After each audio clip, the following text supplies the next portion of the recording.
जय भारत दोस्तों, सुबह सुबह स्वागत है आपका इस लूसेंट कोर्स के वीडियो में। तो चलिए, घड़ी में बज गए हैं 6, तो शुरू करते हैं आज की क्लास बिना देर किए। तो आज हम बात करने वाले हैं हिस्ट्री के रोमांचक चैप्टर की, प्रागैतिहासिक काल। क्या बोलेंगे भाई? प्रागैतिहासिक काल। तो चलिए, ये हमारा हिस्ट्री का टॉपिक नंबर 2 है। ठीक है, प्रागैतिहासिक काल। तो शुरू करते हैं इसी के साथ। प्रागैतिहासिक काल, इसको हम क्या बोलते हैं भाई? इंग्लिश में प्री हिस्टोरिक टाइम भी बोलते हैं। ठीक है, तो चलिए, ये टॉपिक 2 है। आज इस वीडियो में हम इस टॉपिक को डिस्कस करने वाले हैं। ठीक है, तो शुरू करते हैं बिना देर किए। जहां हैं रेडी जाइए, ईयरफोन लगा लीजिए, वॉल्यूम को फुल पे कर लीजिए और शुरू करते हैं आज की क्लास बिना देर किए। ठीक है, चलिए। अच्छा, मैं आपको आगे बढ़ने से पहले 3 बातों को याद लाना चाहूंगा। ठीक है, ये बुक में भी है, मैंने अलग से भी ले रखा है, तो जरा पहले समझ लेते हैं क्या होता है। आइए, सबसे पहले होता है प्रागैतिहास, यानी प्री हिस्ट्री जिसे बोलते हैं हम। यह वह समय अवस्था है जिसमें लिखित रिकॉर्ड या दस्तावेज नहीं है। यह समय अवस्था मानव सभ्यता के विकास से पहले के काल को सूचित करता है। उसमें प्राचीन मानव के जीवन, उनकी उपयोगिता और विभिन्न शिल्पकला आदिकालीन दस्तावेज शामिल हैं। मतलब जो हम प्री हिस्टोरिक टाइम बोल रहे हैं, हम जिसे प्रागैतिहास बोल रहे हैं, ये उस समय को दिखाता है जब मानव नहीं थे, मानव से पहले के समय को दिखाता है। ठीक है, उस काल को दिखाता है। क्लियर? दूसरा है आदि इतिहास, जिसे हम बोलते हैं प्रोटो हिस्ट्री। ठीक है, प्रोटो हिस्ट्री। अच्छा, ये क्या है भाई? ये किसकी बात करता है? यह उस समय की बात करता है जिसमें लिखित रिकॉर्ड शुरू होते हैं, लेकिन वे रिकॉर्ड अभी समय समय पर्याप्त नहीं होते हैं ताकि हम उस समय का पूरा विवरण बना सकें। और उस समय अवस्था में मानव सभ्यता में भाषा, सामाजिक संगठन और आर्थिक प्रणाली के बड़े बड़े परिवर्तन हो सकते हैं, लेकिन ये अभी भी पूरी तरह से संदर्भित नहीं होते हैं। मतलब आर्ध ऐतिहासिक काल उस समय की बात करता है जिस समय भाई लोगों के द्वारा, जो आदि मानव थे उनके द्वारा जो छोटी मोटी चीजें हैं, शिलाओं पे लिखा है, गुफाओं में लिखा है, मतलब लिखित रिकॉर्ड तो हमारे पास है, लेकिन अभी जो लिखित रिकॉर्ड है बहुत थोड़ा थोड़ा है। ठीक है, थोड़े समय के लिए है, फिर गायब हो गया, थोड़े समय के लिए है, फिर गायब हो गया, तो इससे हम कोई कंक्लूजन नहीं निकाल पा रहे हैं। ठीक है, और दूसरी बात क्या है, इसकी जो भाषाएं हैं वो इस तरह से हैं जिसे आज भी कोई पढ़ नहीं पाया है। इतना डेवलप हो गया है पढ़ाई, लेकिन उस समय की जो भाषाएं थी, उस समय जो दस्तावेज थे, थोड़े बहुत जो भी थे, उनको आज तक पढ़ा नहीं जा सका है। ठीक है, और तीसरा है इतिहास। ठीक है, इतिहास मतलब हिस्ट्री। कह रहा है यह समय अवस्था जिसमें लिखित रिकॉर्ड उपलब्ध हैं और हम समय के इतिहास घटनाओं का विस्तारपूर्ण अध्ययन कर सकते हैं, और इतिहास में लिखित दस्तावेज, साक्ष्य, प्रमाण और अन्य स्रोत का उपयोग करके हम मानव सभ्यता के विकास, इतिहास की घटनाएं, समाज के विभिन्न पहलुओं का अध्ययन कर सकते हैं। मतलब इतिहास वो जिसका लिखित रिकॉर्ड है और क्रम वाइज रिकॉर्ड है। क्या है? क्रम वाइज है, जिसको हम देखकर, पढ़कर किसी मानव के या किसी जगह के या किसी की चीज के बारे में उसका पूरा इतिहास पता कर सकते हैं। तो चलिए जरा एक बात क्लियर कर दूं, प्रागैतिहास उस समय की बात करता है जब लिखित रिकॉर्ड नहीं हुआ करते थे। आर्ध इतिहास तब की बात करता है जब लिखित रिकॉर्ड तो थे, लेकिन उन्हें पढ़ा नहीं जा सका, उन्हें क्रम में पिरोया नहीं जा सका, जिससे वो उसके बारे में हमें कुछ पता चल नहीं पाया अभी तक भी। इतिहास उसकी बात करते हैं जिसमें सबके लिखित रिकॉर्ड हैं और जिसको हम पढ़कर समय के साथ किसी भी घटना या किसी भी जगह के बारे में पूरा विस्तार पूर्वक अध्ययन कर सकते हैं। ठीक है, तो इसके बाद शुरू करेंगे चैप्टर। अच्छा देखिए भाई, यहां भी शुरू में वही 3 बात है कि हिस्ट्री को 3 पार्ट में बांटा गया है। देख लो, प्रागैतिहास, आर्ध इतिहास और इतिहास। ठीक है, देखो यहां भी छोटी छोटी बातें लिखी गई हैं। कह रहा है जिस काल में मनुष्य ने घटनाओं का कोई लिखित विवरण उधर नहीं है, उसे क्या बोलते हैं भाई? उसे प्रागैतिहास काल बोलते हैं। ठीक है, क्लियर? कोई दिक्कत? कह रहा है आर्ध ऐतिहासिक काल उस काल को कहते हैं जिस काल में लेखक कला का प्रचलन के बाद उपलब्ध लेख पढ़े जा सके। मतलब लेखन कला तो थी, जो लिखे गए उनको पढ़ा नहीं जा सका है। चलिए, ये कुछ संस्कृति थी और उनके कुछ बर्तन मिले थे हमें इतिहास में, जरा देख लेते हैं। मालवा में क्या है भाई? काला तथा लाल। बुर्जहोम में धूसर, जोखे में लाल और दक्षिण नवपाषाण में चमकीला धूसर और पूर्व नवपाषाण में भूरा लाल। ठीक है, तो ये सब कुछ संस्कृति थी और उनके कुछ चीजें जो हमें मिली हैं। ठीक है, आगे बढ़ते हैं। कह रहा है, अब देखो, कह रहा है मानव विकास के उस काल को इतिहास कहा जाता है जिसका विवरण लिखित रूप में उपलब्ध है, बताया मैंने भी आपको। ठीक है, कह रहा है अच्छा, ज्ञानी मानव जिसे होमो सेपियंस बोलते हैं का प्रवेश इस धरती पर लगभग 30 से 40 हजार पूर्व हुआ है। ठीक है, तो देखो भाई, मानवों का जो उद्भव हुआ है वो तो 2 लाख वर्ष पहले हुआ है, लेकिन जो सोचने वाले थे होमो सेपियंस, आज जो आप ये वीडियो देख पा रहे हो, मैं जो वीडियो बना पा रहा हूँ, आप जो हिस्ट्री पढ़ रहे हो गवर्नमेंट जॉब्स के लिए, ये इसीलिए हो पाया था क्योंकि जो होमो सेपियंस थे इनका उद्भव हुआ था, ये विकसित हुए थे, क्योंकि इन्हीं को कहा था चिंतनशील मानव। ठीक है, इससे पहले होमो हैबिलिस थे, होमो इरेक्टस थे, तो उनके पास अलग अलग खूबियां थी, कोई ऐसे चल रहा था, किसी की उंगलियां थी, लेकिन ये जो होमो सेपियंस था इसके पास सोचने की क्षमता थी, और इसी सोचने की क्षमता के कारण आप ये वीडियो देख पा रहे हो और दुनिया इतनी ग्रो कर पाई है। ठीक है, जो इनका उद्भव हुआ है होमो सेपियंस का, वो लगभग 30 से 40 हजार वर्ष पूर्व हुआ है। अगला है पूर्व पाषाण युग या पूरा पाषाण काल के मानव की जीविका का मुख्य आधार शिकार था, और शिकार पूरा पाषाण काल में आदि मानव के मनोरंजन का भी साधन था। ठीक है, देखो, एक है पूरा पाषाण काल, एक है नव पाषाण काल। देखो भाई, अगर पूरा पाषाण काल के समय की बात कर दें तो 2.6 मिलियन से लेकर कब तक, 10,000 तक, 10,000 साल तक। ठीक है, ये मान जाता है, मतलब 26 लाख से लेके 10,000 तक के जो समय है उसको माना जाता है पूर्व पाषाण युग यानी पूरा पाषाण काल। और जो नव पाषाण है वो लगभग 10,000 से लेकर 4,000, ठीक है, अभी से 4,000 पहले तक मान जाता है, मतलब पीछे 10,000 से लेके अभी से 4,000 पहले तक। ठीक है, चलिए, तो क्लियर है, दो काल हमने देखे, पूर्व पाषाण काल और पूरा पाषाण काल, ये प्रोग ऐतिहासिक काल के अंदर ही आते हैं। ठीक है, क्लियर। चलिए जरा बात करें। अच्छा भाई, जो आग का आविष्कार है वो पूरा पाषाण काल में, और पहिए का आविष्कार किसमें हुआ, ये नव पाषाण काल में हुआ। ठीक है भाई, तो आग का आविष्कार कब हुआ था, पूरा पाषाण काल में, और पहिए का नव पाषाण काल में। क्लियर है, चलिए आगे बढ़े भाई। अच्छा, जो इंसान थे, जो मनुष्य थे, उनमें जो स्थायी निवास की प्रवृत्ति, मतलब एक जगह टिक कर रहने वाली जो प्रवृत्ति आई, वो कब आई भाई, नव पाषाण काल में हुई, तथा उसने सबसे पहले कुत्ते को पालतू बनाया।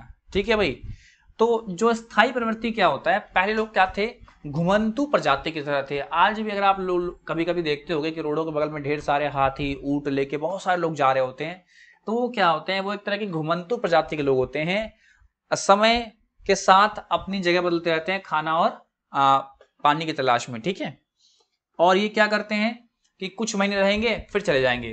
तो जो हमारे पूर्वज थे, यानी जो बहुत पहले की बात है, उसमें क्या था, पूरा पाषाण काल में जो आदि मानव थे वो एक जगह से दूसरी जगह खाने की तलाश में समय समय पर जाया करते थे। लेकिन जो स्थायी प्रवृत्ति, मतलब जो ग्रुप बना के, कस्बा बना के, गांव बना के जो रहने की प्रवृत्ति आई, वो नव पाषाण काल में आई। ठीक है, क्लियर।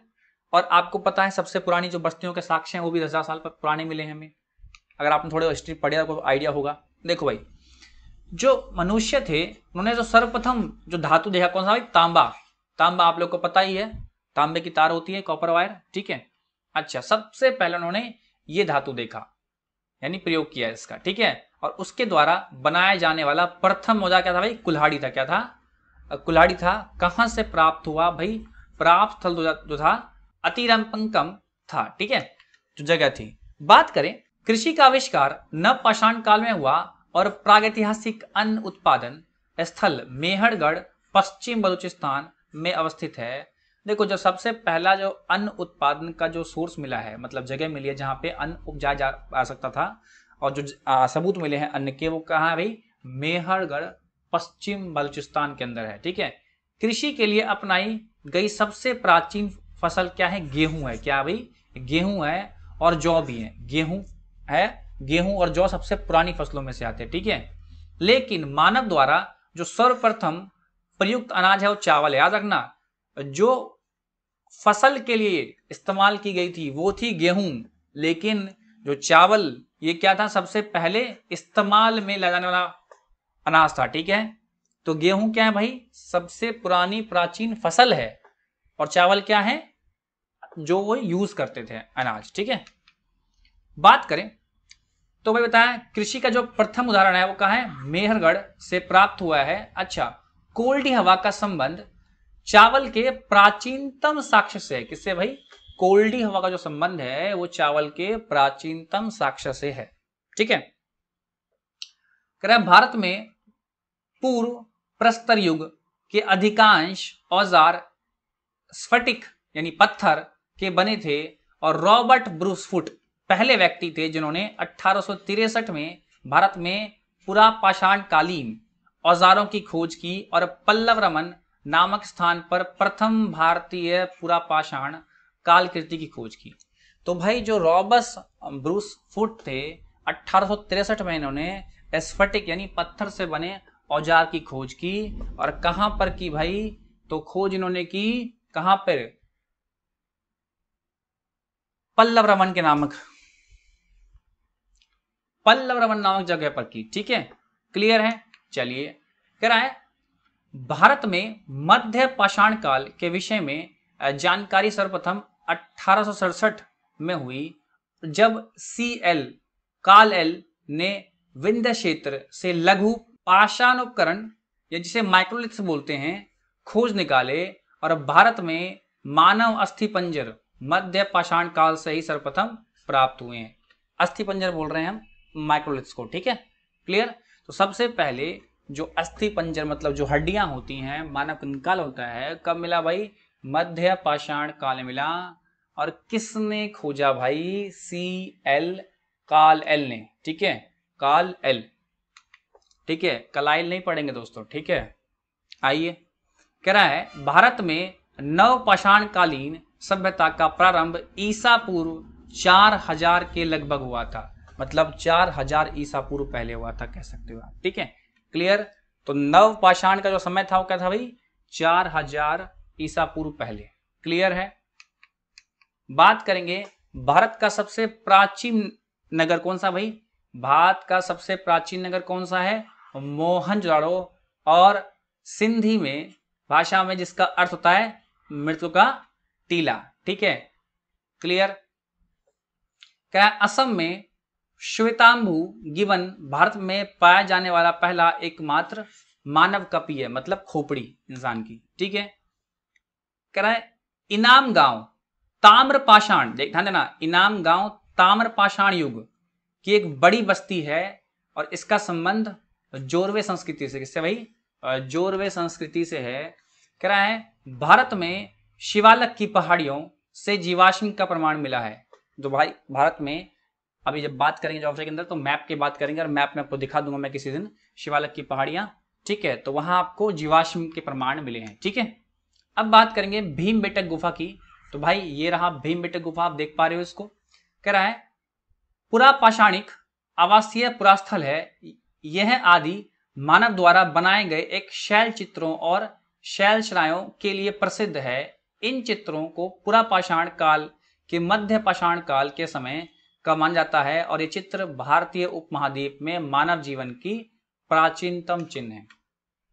तो भाई जो भीमबेटक गुफा है ये क्या है, पुरापाषाणिक आवासीय पुरास्थल है, और यहीं पर क्या है भाई, काफी सारे चित्र मिले हैं जो पुरापाषाण यानी मध्य पाषाण काल के समय का माना जाता है, और यह भारत महाद्वीप में सबसे पुराना प्राचीनतम चिन्ह है। ठीक है, क्लियर है।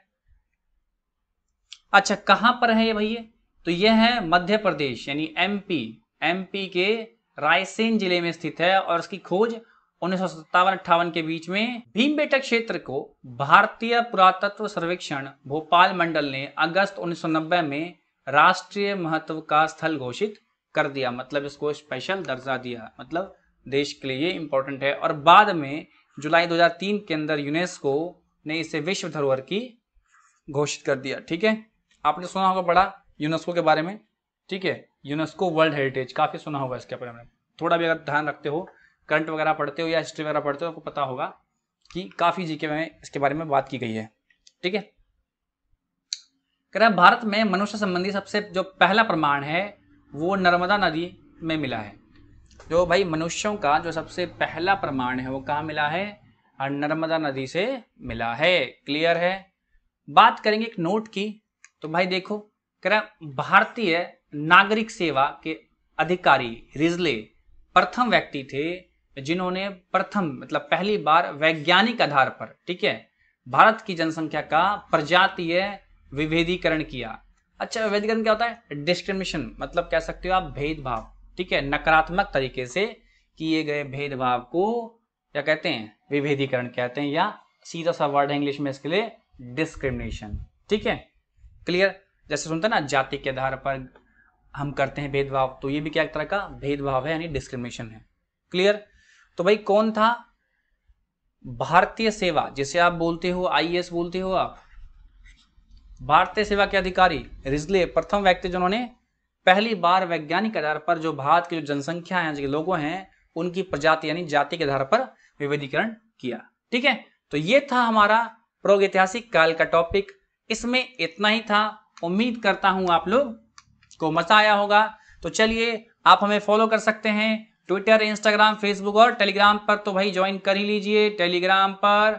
किस लिए भैया? पीडीएफ के लिए। इस क्लास के बाद जैसे ही क्लास खत्म होगी आपको पीडीएफ पहले से डल गई होगी, वहां पे जाइए, जाकर ले लीजिए। आपके पहुंचने से पीडीएफ पहले पहुंची होगी। ठीक है, तो भाई इस वीडियो को देखने के लिए आप लोगों का बहुत बहुत धन्यवाद।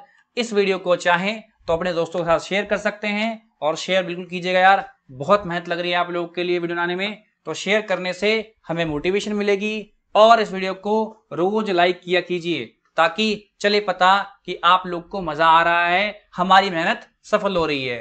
तो मिलते हैं शाम को इसी टॉपिक के एमसीक्यू के साथ। तो मिलते हैं रात के 9 बजे।